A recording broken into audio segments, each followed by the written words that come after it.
শান্তি। আজ 11 জুন 2024 বাবার অমূল্য মধুর মহাবাক্য শুনব।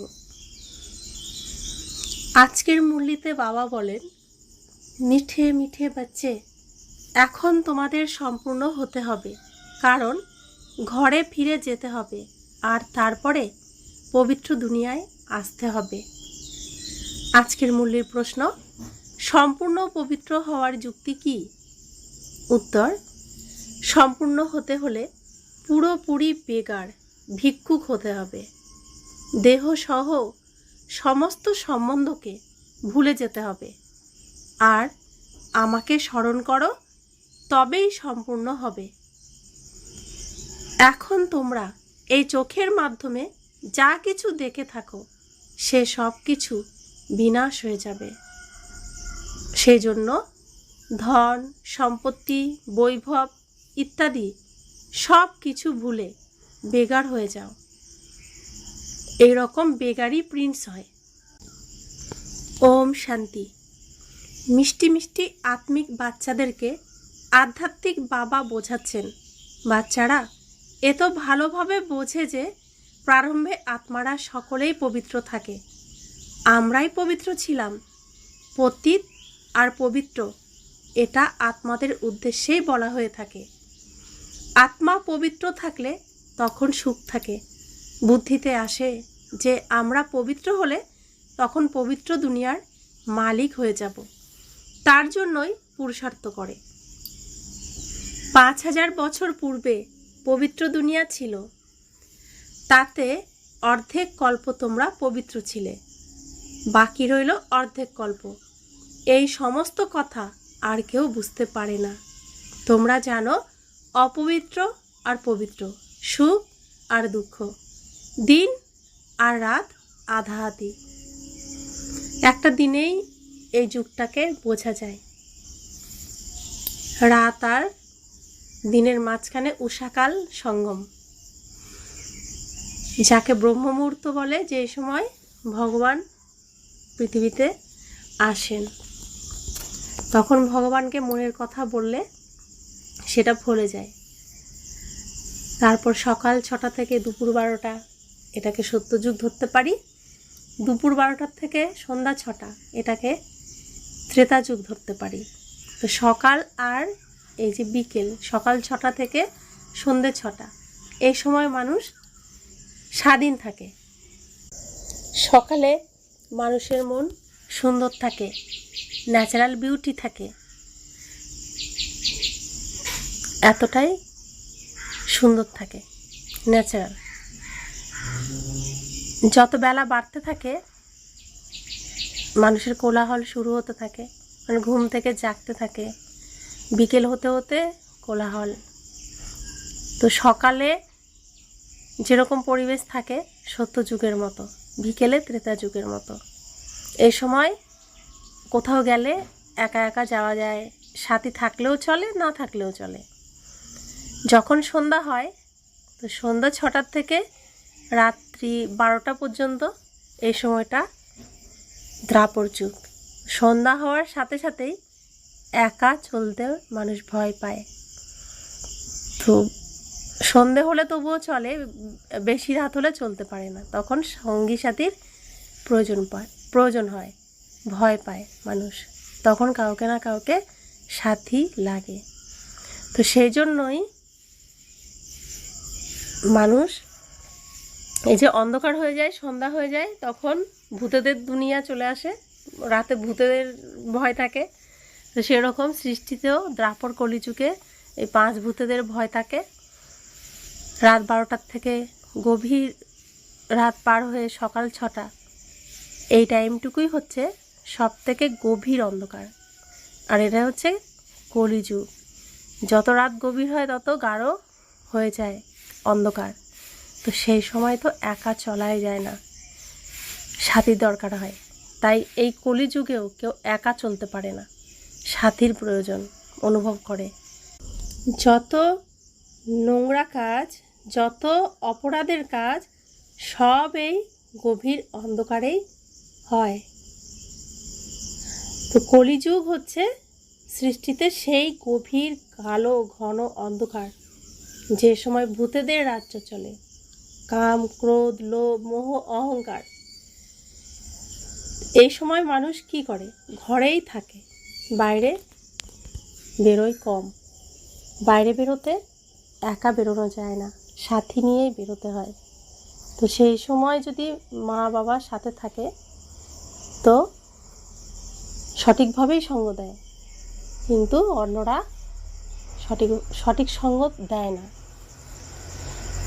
তো গভীর অন্ধকার রাতে মানুষ বন্ধুবান্ধব সিলেকশানে কার সাথে অন্ধকারে বেরোবো সেই সিলেকশানটাই ভুল করে। একমাত্র মা বাবাই সঠিক রাস্তা থাকে, সঠিক সাথী হিসেবে থাকে। তো সেরকমই এই গভীর ঘোর অন্ধকারে মানুষ যখন অপরাধ, প্রত্যেকেই কিছু না কিছু অন্যায় করতেই থাকে, তো সেই অন্ধকার থেকে সঠিক রাস্তা দেখানোর জন্য, আলোতে নিয়ে আসার জন্য ভগবান আমাদের পিতা আসেন আমাদের সঙ্গ দিতে। তো এই সৃষ্টিতে সমস্ত কিছুই শিক্ষা আছে, শুধু আমাদের বোঝার মতো বুদ্ধি চাই। বাবা বলছেন, যারা ভালো বুঝদার হয়, যারা অতি ভক্তি করেছে, তারাই ভালোভাবে বুঝবে। বাবা বলেন, মিষ্টি বাচ্চারা, তোমরা পবিত্র ছিলে, নতুন দুনিয়ায় কেবল তোমরাই ছিলে, বাকি এত সব যারা রয়েছে তারা শান্তিধামে ছিল। সকালেও ভোরবেলা খুব কম সংখ্যক ওঠে, বেলা হতে হতে আরও কিছু সংখ্যক ওঠে, বাকিরা কোথায় থাকে? ঘুমিয়ে থাকে শান্ত হয়ে। তো কি সুন্দর এখানে শিক্ষা। সত্যযুগেও যারা জেগে যাবে অমৃতবেলায়, অর্থাৎ উষাকালে যারা জেগে যাচ্ছে, এই যে সঙ্গম যুগ, এই সঙ্গম যুগে যারা জেগে আছে তারা সত্যযুগে চলে আসবে, তারা সূর্য ওঠাটা দেখতে পায়। তো আর বাকি তো সবাই ঘুমিয়ে আছে শান্তির দেশে, একদম শান্ত হয়ে। তো শান্তিধামে বাকি আত্মারা শান্ত হয়ে বসে থাকবে, আর যারা ঘুম থেকে উঠে গেছে তারা সত্যযুগে দিনে সূর্য ওঠা থেকে চলে আসবে। আবার কেউ কেউ তো ঘুমিয়েও পড়ে, সকালেই ঘুমিয়ে পড়ে, তো তারা আবার ত্রেতা যুগে জেগে উঠবে, অর্থাৎ তারা ত্রেতা যুগে আসবে। আর যারা সজাগ থাকে একদম, তারা দিনে জেগেই রয়েছে, তো দিনেই আসবে, তারা সকাল থেকে উষাকাল থেকেই থাকবে। তো সেই রকমই তো বাবা বলছেন, সর্বপ্রথমে আমরাই পবিত্র ছিলাম আর অতি অল্প সংখ্যক ছিলাম, তারপরে নম্বরের ক্রমানুসারে মনুষ্য সৃষ্টি বৃদ্ধি পেতে থাকে। মিষ্টি বাচ্চারা, এখন তোমাদের কে বোঝাচ্ছেন? বাবা। আত্মাদেরকে পরমাত্মা বাবা বোঝান। একে বলা হয় সঙ্গম, একেই কুম্ভ বলা হয়। মানুষ এই সঙ্গম যুগকে ভুলে গেছে। বাবা বুঝিয়েছেন যে 4টি যুগ হয়। 5 নম্বর হলো এই ছোট্ট লিপ সঙ্গম যুগ। প্রতি 4 বছর অন্তর যেমন লিপ ইয়ার হয়, ঠিক সেরকম প্রতি 4 যুগের পর লিপ যুগ সঙ্গম যুগ হয়। এর আয়ু ছোট। বাবা বলেন, আমি এনার বানপ্রস্থ অবস্থায় প্রবেশ করি, অনেক জন্মের অন্তিমেরও অন্তিমে। বাচ্চাদের এই গ্যারান্টি আছে, তাই না? তো বাবা এনার বানপ্রস্থ অবস্থায় প্রবেশ করে। তো বাবা প্রত্যেক দিন এখন এই জ্ঞান দিচ্ছেন, কারণ নতুন যারা বাচ্চা তারা তো বুঝতে পারবেন না, তাদেরকে বোঝানোর জন্য ইনি অর্থাৎ যিনি এই সৃষ্টিতে প্রথম এসেছেন তিনি হলেন শ্রীকৃষ্ণ। তিনি অন্তিমে থাকবেন, কারণ তিনি পালনকর্তা, তো তিনি শেষে থাকবেন। আর আমাদের বাবা পৃথিবীতে যে অভিনয় করতে আসবে, তার যে ড্রেসের প্রয়োজন, সেই ড্রেসটাও তিনি নিজের জন্য রাখেননি। তিনি তার সর্বশ্রেষ্ঠ বাচ্চা শ্রীকৃষ্ণ, তার ড্রেসটা ধার নেন, সেই ড্রেস নিয়ে এই পৃথিবীতে অভিনয় করেন। তো তার শ্রেষ্ঠ বাচ্চা শ্রীকৃষ্ণ, তাকে দিয়ে এই পৃথিবীর পালনা করান। তো তার মাধ্যমেই তিনি সৃষ্টিও করান। ভক্তি মার্গে আমরা বলতাম, আমরা শুনতাম, শ্রীকৃষ্ণকে স্মরণ করলে আর কিছুর দরকার হয় না। এটাই সত্যি যে শ্রীকৃষ্ণ সেই নারায়ণ, সেই রাম, সেই ব্রহ্মা। তো ব্রহ্মার দ্বারা সৃষ্টি রচনা আমরা তো শুনেছি। তো সেই সৃষ্টির রচনা তাহলে কে? শ্রীকৃষ্ণ নিজেই করবেন। ব্রহ্মারূপে এখন করছেন, স্বয়ং ভগবান তার দ্বারা করাচ্ছেন।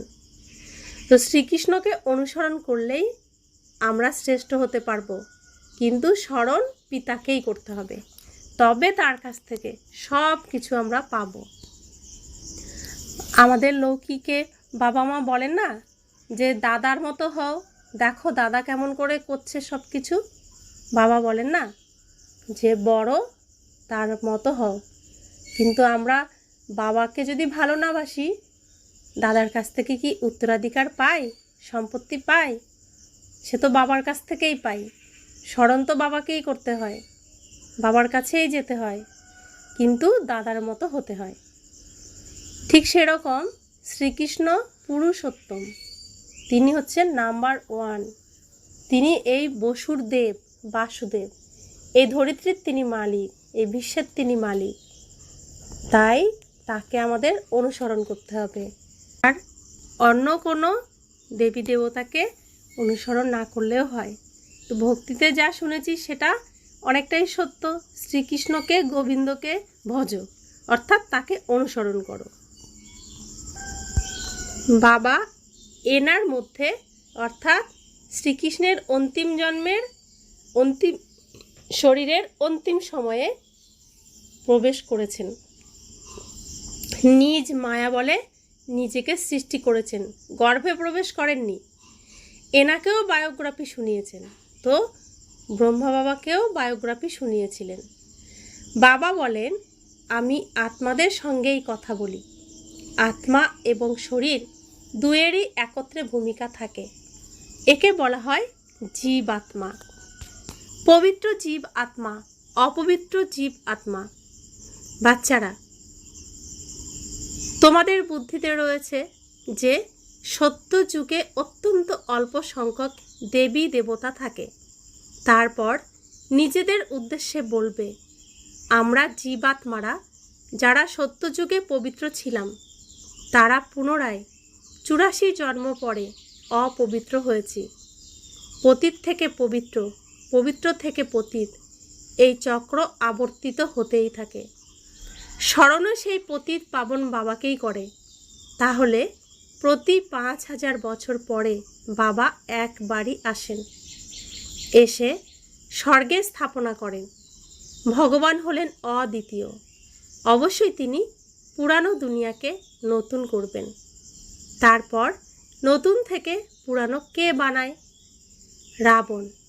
কারণ রাবণই দেহ অভিমানী করে দেয়। শত্রুকে জ্বালানো হয়, মিত্রকে জ্বালানো হয় না।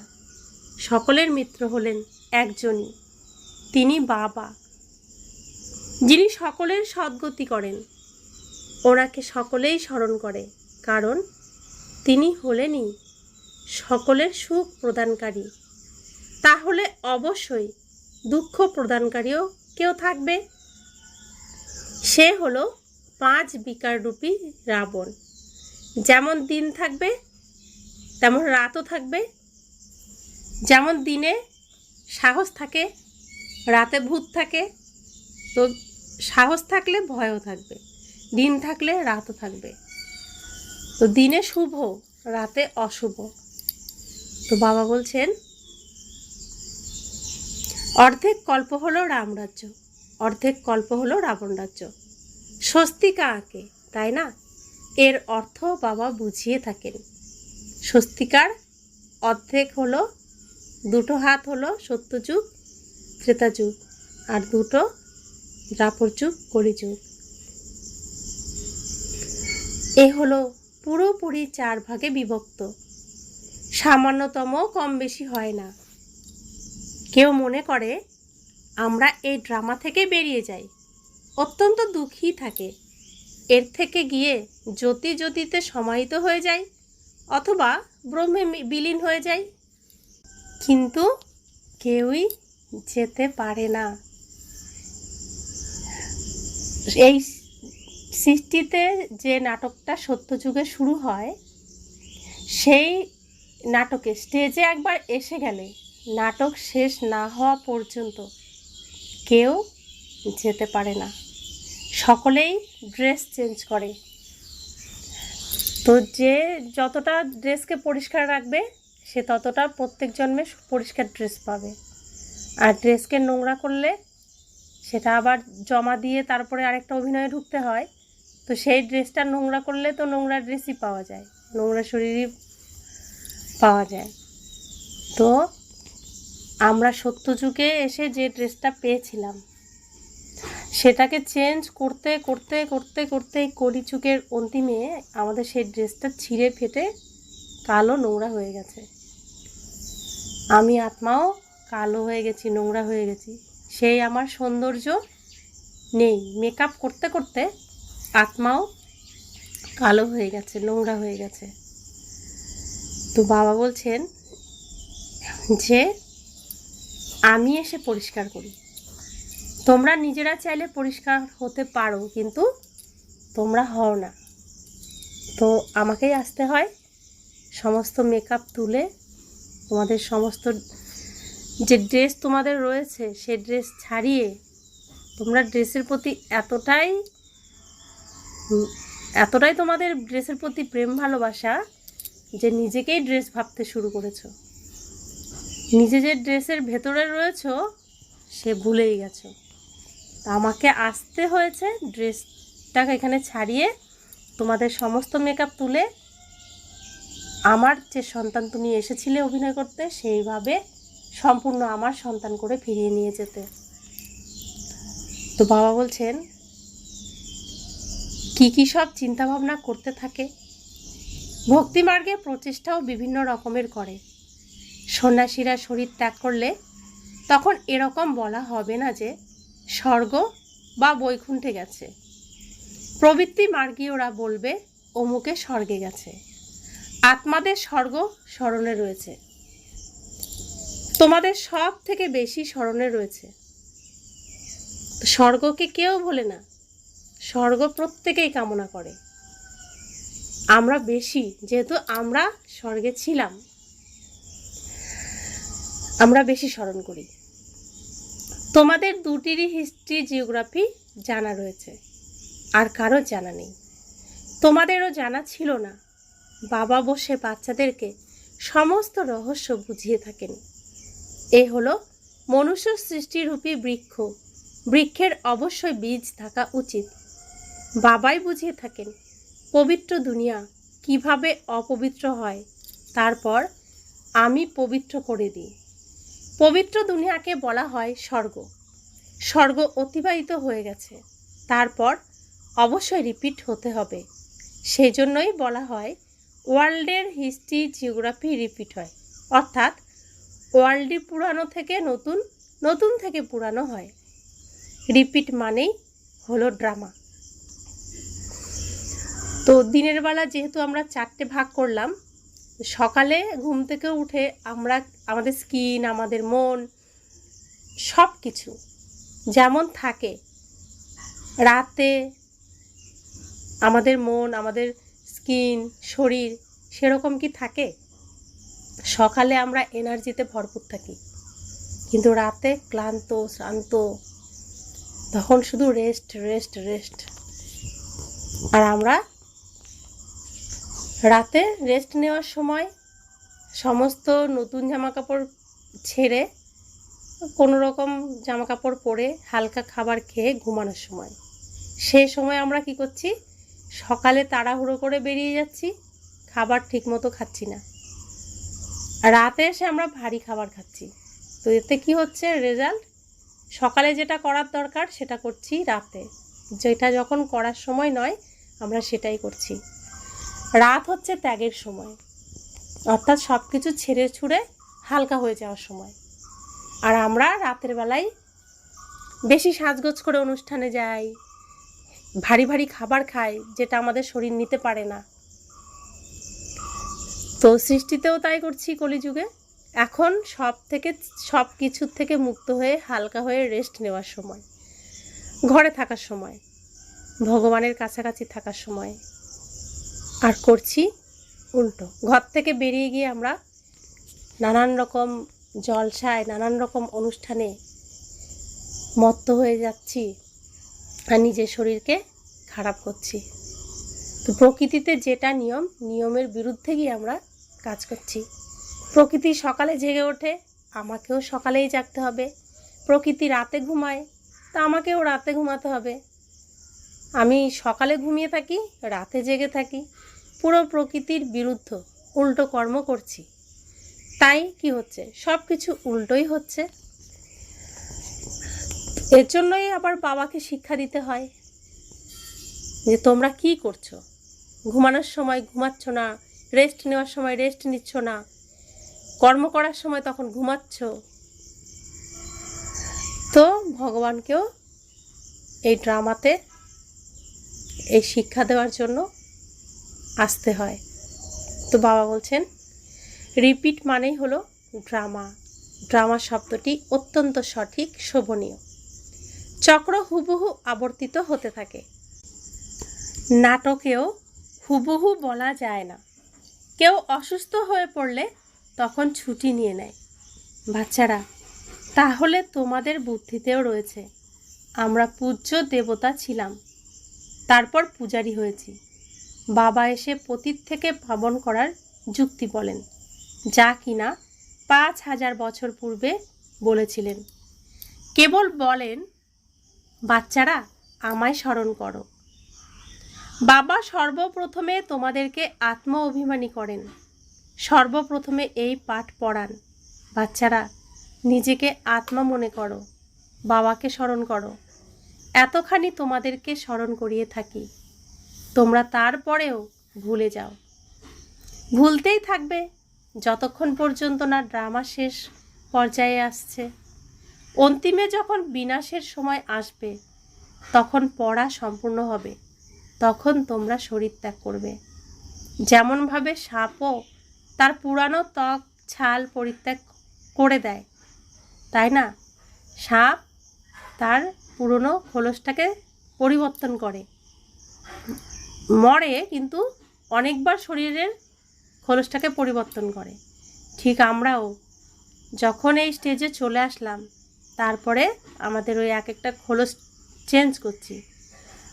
আমি মরছি না, আমি একদম শেষে গিয়ে মরছি, অর্থাৎ কলিযুগের অন্তিম সময়ে যখন বাবা ঘরে নিয়ে যাওয়ার রাস্তা এসে তিনি খোলেন। ভগবান না আসলে আর ভগবানের রাস্তা দিয়ে না গেলে কেউই যেতে পারবে না স্টেজ থেকে, বাড়িতে কেউই ফিরতে পারবে না। সেই জন্য বাবাও বুঝিয়ে থাকেন যে তোমরা যখন বসো অথবা চলাফেরা করো, দেহি অভিমানী হয়ে থাকো। আগে তোমাদের দেহ অভিমান ছিল, এখন বাবা বলেন আত্ম অভিমানী হও। দেহ অভিমানে আসার কারণে তোমাদের 5 বিকারে ধরে নেয়। আত্ম অভিমানী হলে কোনো বিকার ধরতে পারবে না। দেহি অভিমানী হয়ে বাবাকে অত্যন্ত প্রেমপূর্বক স্মরণ করতে হবে। আত্মাদের পরমাত্মা বাবার ভালোবাসা প্রাপ্ত হয় এই সঙ্গমে। একে কল্যাণকারী সঙ্গম বলা হয়ে থাকে, যখন বাবা আর বাচ্চারা এসে মিলিত হয়।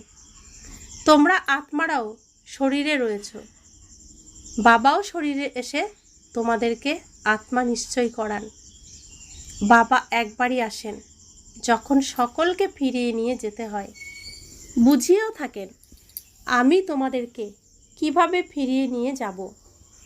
তোমরা বলো যে আমরা সকলেই হলাম অপবিত্র, তুমি হলে পবিত্র।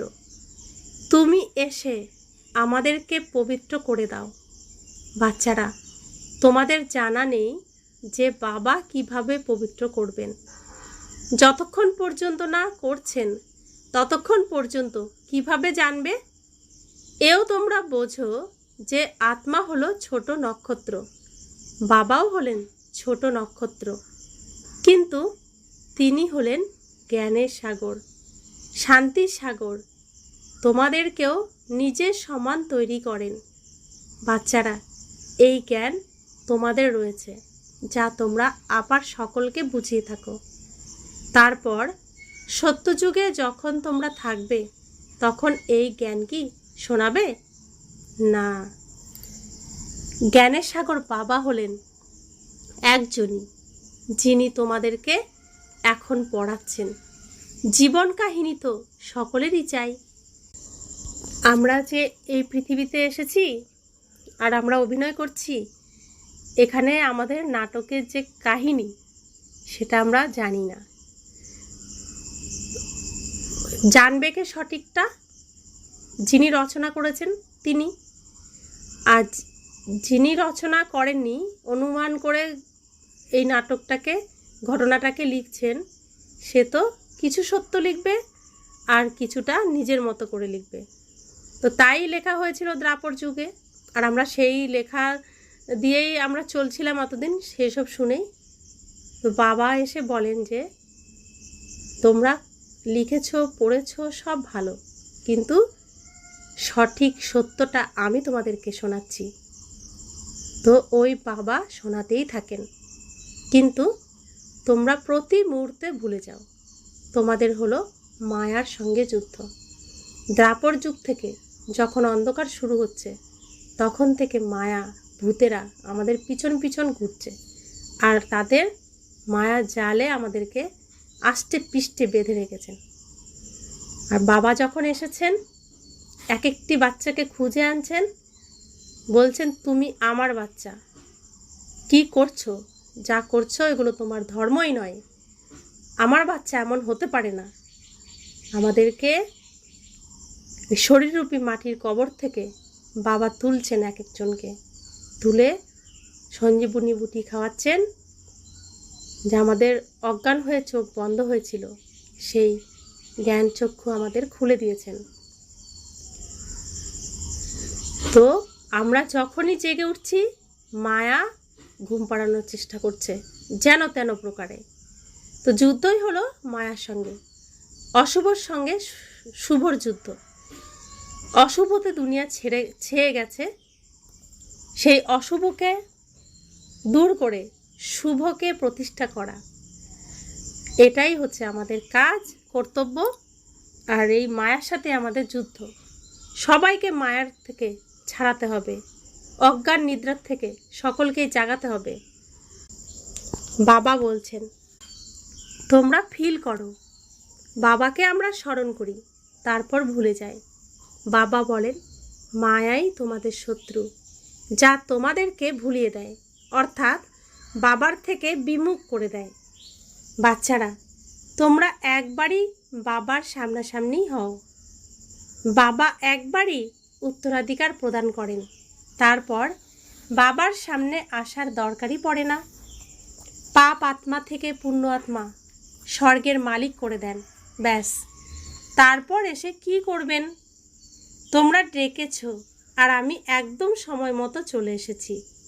প্রতি 5000 বছর পরে আমি নিজের সময় অনুসারে আসি। এ কথা কারোর জানা নেই। শিবরাত্রি কেন পালন করে, তিনি কি করেছেন, কারোর জানাই নেই। সেই জন্য শিবরাত্রিতে হলিডে ইত্যাদি কিছুই পালন করে না। আর সকলের হলিডে পালন করে, কিন্তু শিব বাবা আসেন, এতখানি ভূমিকা পালন করেন, ওনার বিষয়ে কারোর জানা নেই, অর্থই জানে না। ভারতে কত অজ্ঞানতা রয়েছে। বাচ্চারা, তোমরা জানো যে শিব বাবাই হলেন উচ্চ থেকেও উচ্চ, সর্বোচ্চ। তাহলে অবশ্যই মানুষকে উচ্চ থেকেও উচ্চ বানাবেন। বাবা বলেন আমি এনাকে, ব্রহ্মাকে জ্ঞান দান করেছি, যোগ শিখিয়েছি, তারপর সে নর থেকে নারায়ণ হয়েছে। উনি এই নলেজ শুনেছেন, এই জ্ঞান তোমাদের জন্যই, আর কারোর জন্য শোভনীয় নয়। তোমাদের পুনরায় হতে হবে, আর কেউ হয় না। এ হলো নর থেকে নারায়ণ হওয়ার কথা। যারা অন্যান্য ধর্ম স্থাপন করেছে সকলেই পুনর্জন্ম নিতে নিতে তমপ্রধান হয়ে গেছে। পুনরায় তাদেরকে শতপ্রধান হতে হবে। সেই পদ অনুসারে পুনরায় রিপিট করতে হবে। উচ্চ ভূমিকা পালনকারী হওয়ার জন্য তোমরা কত পুরুষার্থ করছো? কে পুরুষার্থ করাচ্ছেন? বাবা। তোমরা উঁচু হয়ে যাও। তখন কখনো স্মরণও করো না। স্বর্গে থোড়াই স্মরণ করবে। উচ্চ থেকেও উচ্চ সর্বোচ্চ হলেন বাবা। তারপর তিনি তৈরি করেনও উচ্চ। নারায়ণের পূর্বে শ্রীকৃষ্ণ রয়েছে। তাহলে তোমরা এরকম কেন বলো যে নর থেকে নারায়ণ হব? কেন বলো না যে নর থেকে কৃষ্ণ হব? প্রথমে নারায়ণ থোড়াই হবে। প্রথমে প্রিন্স শ্রীকৃষ্ণ হবে। বাচ্চারা তো ফুল হয়,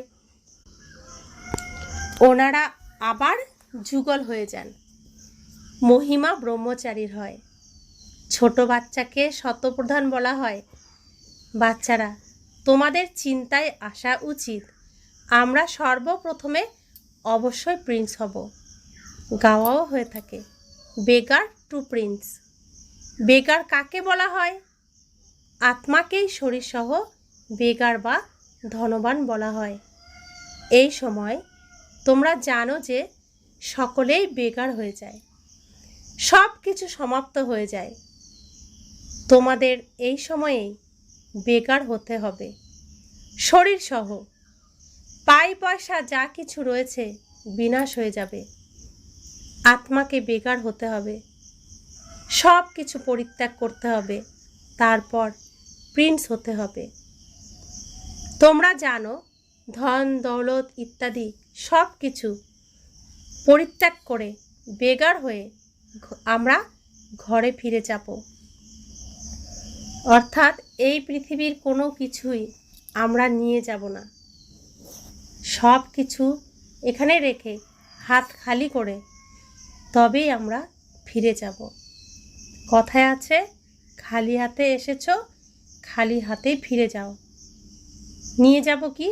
ভালো কর্ম, শ্রেষ্ঠ কর্মের স্মৃতি। তো বাবা বলছেন, যা কিছুই রয়েছে সব কিছু পরিত্যাগ করতে হবে। এই সমস্ত পুরানো বস্তু কোনো কাজের নয়। আত্মা পবিত্র হয়ে যাবে, তারপর এখানে আসবে ভূমিকা পালন করতে। কল্প পূর্বের মতন আমরা যতখানি ধারণা করব ততখানি উচ্চ পদ লাভ করব। অবশ্যই এই সময়েও কারোর কাছে 5 কোটি রয়েছে, সব বিনাশ হয়ে যাবে। আমরা পুনরায় নিজের নতুন দুনিয়ায় চলে যাই। এখানে তোমরা এসেছো নতুন দুনিয়ায় যাওয়ার জন্য। আর কোনো সৎসঙ্গে নেই যেখানে কেউ বোঝে যে আমরা নতুন দুনিয়ার জন্য পড়াশোনা করছি।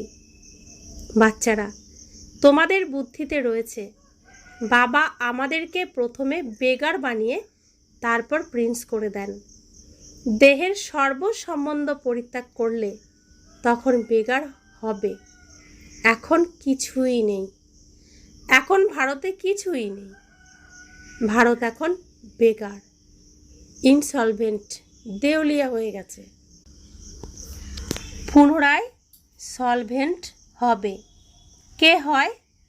আত্মা শরীরের মাধ্যমে হয়ে থাকে। এখন রাজা রানীও নেই, তারাও দেউলিয়া হয়ে গেছে। এখন রাজা রানীর মুকুটও নেই, না সেই পবিত্রতার মুকুট হয়েছে, না রত্নজড়িত মুকুট রয়েছে। নগর অন্ধকার, সর্বব্যাপী বলে দেয় সকলের মধ্যেই ঈশ্বর রয়েছেন, সকলেই এক সমান। কুকুর বিড়াল সকলের মধ্যে রয়েছে। একেই বলা হয় অন্ধকার নগরী। তোমাদের অর্থাৎ ব্রাহ্মণদের রাত ছিল, এখন বোঝো যে জ্ঞান দিন আসছে। তো যখন দ্রাপর যুগ চলে এসেছে, সন্ধ্যা হতে শুরু করেছে, আর অশুভ শক্তির ক্ষমতা বাড়তে থেকেছে, আমরা অশুভ শক্তির কাছে হেরে গিয়ে আমাদের সমস্ত শুভকে ত্যাগ করে দিয়ে অশুভকে গ্রহণ করেছি। অশুভকে গ্রহণ করায় মায়ার জালে আমরা বন্দী হয়ে গেছি। আমাদের উপর এত অত্যাচার গেছে, আমরা অজ্ঞান হয়ে গেছি। এত পরিশ্রম, না খেয়ে হেঁটে তীর্থ করা, না খেয়ে পুজো করা, অনেক রকমভাবে মায়া আমাদেরকে আঘাত করেছে। আঘাত করতে করতে আমাদের সমস্ত শুভ শক্তি ছিনিয়ে নিয়েছে, নিয়ে নিজের সমস্ত নোংরা অশুভ শক্তি আমাদের ভরিয়ে দিয়েছে। আমরা অজ্ঞান হয়ে গেছি, আর সেই অজ্ঞান আত্মাকে দিয়ে নিজেরই পিতার কত গ্লানি করেছে। সর্বত্র অশুভ রাবণের মায়া বিরাজ করছে। বাবার তো নির্দিষ্ট ঘর আছে, বাড়িতে যেমন লৌকিক বাড়িতে বাবা কি সব জায়গায় থাকে? সর্বত্র বাবার রচনা, সমস্ত পুরো বাড়ি বাবার তৈরি করা, তো সর্বত্র বাবার রচনা রয়েছে, কিন্তু বাবার তো নির্দিষ্ট ঘর থাকে।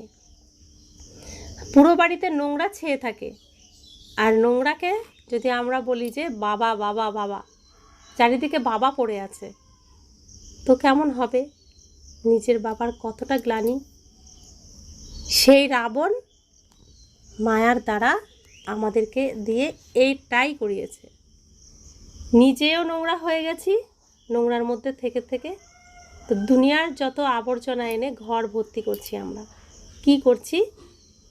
আসল পিতা মাতা এই পৃথিবীতে সত্য ভালোবাসা, পবিত্র নিঃস্বার্থ প্রেম ভালোবাসা যতটুকু পাই, সেটুকু শুধুমাত্র নিজের পিতামাতার কাছ থেকেই পাই। তার থেকেও সত্য যিনি আসল পিতা, তার থেকে আসল প্রেম ভালোবাসা শক্তি পাবো। তো যাই হোক, আমরা সত্য সেই প্রেম ভালোবাসা সুখ খোঁজার জন্য নিজের পিতামাতার কাছ থেকে দূরে সরে গিয়ে সুখী হতে চেয়েছি। আর সুখের জন্য আমরা ঘরের মধ্যে আসবাবপত্র, পোশাক আশাক এনে ঘর ভরে নিয়েছি। শান্তির জন্য আমরা বেড়াতে চাই এখানে সেখানে, কিন্তু সত্য ভালোবাসা, সত্য সুখ তো পিতামাতার কাছ থেকেই আমরা পেয়ে এসেছি ছোটোবেলার থেকে। সেটাকে আমরা ভুলে যাই, পিতামাতার কাছ থেকে আমরা দূরে সরে যাই, সরে জিনিসপত্র আবর্জনা ঘরে এনে ভর্তি করে রেখে দিই, ঘরে হাঁটার জায়গাটুকুও থাকে না। তো বাবা বলছে, এগুলো কে করিয়েছে? সব কিছু মায়া করিয়েছে। আসলের থেকে দূরে সরানোর জন্য তোমাদেরকে নোংরা আবর্জনার মধ্যে ভরিয়ে রেখেছে। কত রকমের ডিজাইনের এখন আসবাবপত্র, বাড়িঘর, তার মধ্যে মানুষকে ভাসিয়ে রেখেছে। সেটাকেই স্বর্গ বলে রাবণ বলছে, এই তোমাদের স্বর্গ।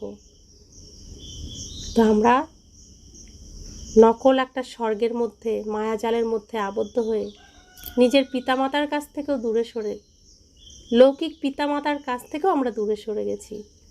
সত্য ভালোবাসা, সত্য সুখ, সত্য শান্তির থেকে, পবিত্র সম্পর্ক থেকে আমরা দূরে সরে নোংরার মধ্যে চলে গেছি। সেই জন্যই সঠিক আর সত্য শিক্ষা দিতে ভগবানকে এই পৃথিবীতে আসতে হয়। রাবণ আমাদের বলেছেন পিতার থেকে দূরে সরানোর জন্য যে সকলের মধ্যেই ঈশ্বর রয়েছে। তোমার বাবা প্রত্যেকের মধ্যে রয়েছে, যাকে তুমি বাবা বলে ডাকবে, ডাকো না। সকলেই এক সমান, কুকুর বিড়াল সকলের মধ্যে রয়েছে। একেই বলা হয় অন্ধকার নগরী। রাবণ আমি আত্মাকে অজ্ঞান করে তো ঘুম ঘুম চোখে আমি চলছি, মায়া আমাকে ধরে ধরে চালাচ্ছে। মায়া যা বলছে আমি তাই করছি। মায়া বলছে কুকুরের মধ্যে তোমার বাবা আছে, তোমার বাবার কাছে কি যেতে হবে? ডাকতে হবে তাকে? যা কিছু দেখছো চারিদিকে সব কিছুর মধ্যেই তোমার বাবা আছে। তো বাবা বলছেন অন্ধকার নগরে আমরা এমন ভূতের 5 ভূতের আন্ডারে রয়েছি, 5 ভূতের আমরা কাছে বন্দী হয়ে রয়েছি। তোমাদের অর্থাৎ ব্রাহ্মণদের রাত ছিল, এখন বোঝো যে জ্ঞান দিন আসছে। সত্যযুগে সকলের জ্যোতি জাগরিত থাকে, এখন প্রদীপ একদমই ফ্যাকাশে নিভু নিভু হয়ে গেছে। ভারতে এই প্রদীপ জ্বালানোর রীতি রয়েছে, আর কোথাও প্রদীপ থোড়াই জ্বালায়। তোমাদের জ্যোতি নিভু নিভু হয়ে রয়েছে। শতপ্রধান বিশ্বের মালিক ছিলে, সেই শক্তি কম হতে হতে এখন কোনো শক্তি থাকে না। পুনরায় বাবা এসেছেন তোমাদের শক্তি প্রদান করতে, ব্যাটারি ভরে দেয়। আত্মা পরমাত্মা বাবার স্মরণে থাকলেই ব্যাটারি চার্জ হয়, ব্যাটারি ভরে যায়। তো আত্মা পরমাত্মা বাবা স্মরণে থাকলেই, আত্মা পরমাত্মাকে স্মরণ করলে, বাবাকে স্মরণ করলে তিনি খাইয়ে দাইয়ে এনার্জিতে ফুলফিল করে আমাদের স্টেজে পাঠিয়ে দেয়। তো এখন সেই ব্যাটারি চার্জ দেওয়ার সময়। তো প্রত্যেক দিন আমরা ঘুম থেকে চার্জ হয়ে উঠি, সারাদিন কর্ম করতে করতে রাতে ক্লান্ত হয়ে ঘরে ফিরি। ঠিক সেরকমই সত্যযুগে আমরা এসেছি, এই সঙ্গম যুগে আমরা বাবার কাছ থেকে ব্যাটারি চার্জ করছি। চার্জ করে স্টেজে যখন আসব, শুরু করব সত্যযুগে অভিনয়। কলিযুগ রাত গভীর অন্ধকারেও অভিনয় শেষ করে আমরা ক্লান্ত হয়ে বাবার কাছে ঘরে ফিরে যাওয়ার তৈরি করছি, আমরা তৈরি হচ্ছি, নিজেকে চার্জ করার ব্যবস্থা করছি। अच्छा, मीठे मीठे सिखिले दे बच्चों प्रति माता पिता बाप दादा का याद प्यार और गुड मॉर्निंग। रूहानी बाप की रूहानी बच्चों को नमस्ते। हम रूहानी बच्चों की रूहानी माता पिता बाप दादा को याद प्यार गुड मॉर्निंग और नमस्ते नमस्ते नमस्ते। शुक्रिया बाबा, शुक्रिया बाबा, शुक्रिया। ধারণার জন্য মুখ্য সার। 1, এখন নাটক সম্পূর্ণ হতে চলেছে, আমাদের ফিরে যেতে হবে। সেই জন্য আত্মাকে বাবার স্মরণে থেকে অবশ্যই শতপ্রধান পবিত্র করতে হবে। বাবার সমান জ্ঞানের সাগর, শান্তির সাগর এখনই হতে হবে। 2, এই দেহ থেকেও পুরোপুরি বেগার হওয়ার জন্য বুদ্ধিতে যেন থাকে যে এই চোখের মাধ্যমে যা কিছুই দেখে থাকি সে সমস্ত কিছু শেষ হয়ে যাবে। আমাদের বেকার থেকে প্রিন্স হতে হবে। আমাদের পড়াশোনাই হলো নতুন দুনিয়ার জন্য। বরদান। চমৎকার জাদু দেখানোর পরিবর্তে অবিনাশী ভাগ্যের উজ্জ্বল নক্ষত্রের গঠনকারী সিদ্ধি স্বরূপ ভব। আজকাল যারা অল্প সময়ের জন্য সিদ্ধিপ্রাপ্তকারী, তারা শেষে উপর থেকে আসার কারণে শতপ্রধান স্টেজের মতন পবিত্রতার বলস্বরূপ অল্প সময়ের জন্য চমৎকার দেখায়, কিন্তু সেই সিদ্ধি সর্বদা থাকে না, কারণ অল্প সময়ের মধ্যেই শত রজ তম 3টি স্টেজের মধ্য দিয়ে পার হয়। তোমরা অর্থাৎ পবিত্র আত্মারা হলে সদাকালের সিদ্ধিস্বরূপ, চমৎকার দেখানোর পরিবর্তে উজ্জ্বল জ্যোতিস্বরূপের নির্মাণকারী, অবিনাশী ভাগ্যের ঔজ্জ্বল্য নক্ষত্র গঠনকারী। সেজন্য সকলে তোমাদের কাছেই অঞ্জলি গ্রহণ করতে আসবে। বাবা আমাদের শুধুমাত্র মন ভালো করে উৎসাহিত করার জন্য বলছেন না, বাবা বলছেন এটাই তোমাদের প্রকৃত কর্ম, তোমরাই অঞ্জলি দেবে, আর এই চৈতন্য রূপেই তোমরা দেবে। তোমরা বাবার স্পেশাল জায়গায় থাকো, আর স্পেশাল শ্রেষ্ঠ কর্ম তোমরা পৃথিবীতে করো, তোমাদের কাছেই আসবে। তোমাদের এমন চৈতন্য দেবী দেবতা এখানেই হতে হবে। তো যারা সিদ্ধি মন্ত্রতন্ত্র করছে তারা এই স্টেজে লাস্টে এসেছে, তাই কিছুটা এনার্জি রয়েছে, কিন্তু তাদেরকেও শত রজতম পার করতে হবে। তাদের এই তন্ত্রমন্ত্র বেশি দিন চলবে না, কিন্তু তোমাদের যে উজ্জ্বল জ্যোতি স্বরূপ, এটা শুরু থেকে শেষ পর্যন্তই চলবে। আর তোমাদের কাছে সকলে অঞ্জলি নেবে, তো তোমাদেরকে সেরকম তৈরি হতে হবে। এটা উৎসাহের জন্য বাবা বলছেন না, আমাদের হতেই হবে তাই বলছেন। স্লোগান: অসীম জগতের বৈরাগ্য বৃত্তির বায়ুমণ্ডল থাকলে তখন সহযোগী হয়ে যাবে। আমাদের বাবা এসে আমার হাত ধরেছেন। রাতের অন্ধকার শেষ হয়ে ভোরও শুরু হয়ে গেছে। এখন তো আর কোনো ভয় নেই। এখন তো আমাকে সব ছাড়তে হবে। আমি জানি, এই নাটকটাকে জানি, এই নাটকের অভিনেতাদের জানি, ডাইরেক্টরকে জানি, আমার নিজের বাড়ি কোনটা জানি, কোথায় আমাকে ফিরে যেতে হবে তাও জানি, কিভাবে ফিরে যেতে হবে, কী রূপে ফিরে যেতে হবে তাও জানি। সব কিছু জেনে বুঝেও আমি যদি অজ্ঞানতার মতো, আমি যদি নিজের নোংরা পোশাক ছাড়তে না চাই, ভেঙে যাওয়া গয়নাগাটি না ছাড়তে চাই, আমি যাব কিভাবে? এই স্টেজ থেকে তো আমাকে সব ছেড়ে নিজের সমস্ত মেকআপ তুলে নিজের আসল স্বরূপে ফিরতে হবে। আমরা যদি সত্যিই সকলের দুঃখ দূর করতে চাই, তাহলে আমাদেরকে প্রথমে সব ছাড়তে হবে। আমরা যতক্ষণ ছাড়ব না, ততক্ষণ কেউ মুক্ত হতে পারবে না। তো আমাকেই ছাড়তে হবে, এই বৈরাগ্য আমাদেরকেই আনতে হবে, আমাকেই আনতে হবে। বাবা এটাই আমাদের শিক্ষা দিচ্ছেন যে তোমরা বৈরাগ্য বৃত্তির বায়ুমণ্ডল তোমাদেরকেই আনতে হবে, তোমাদেরকেই হতে হবে। তো তাহলে আমরা সহযোগী এবং যোগী হয়ে যাব। আমরা সমস্ত শিক্ষা পেয়েও যদি অজ্ঞানীদের মতো করি, তাহলে বাবা আমাদের কি করবেন? আমাদেরকে তখন অনেক বেশি শাস্তি ভোগ করতে হবে। ওম শান্তি।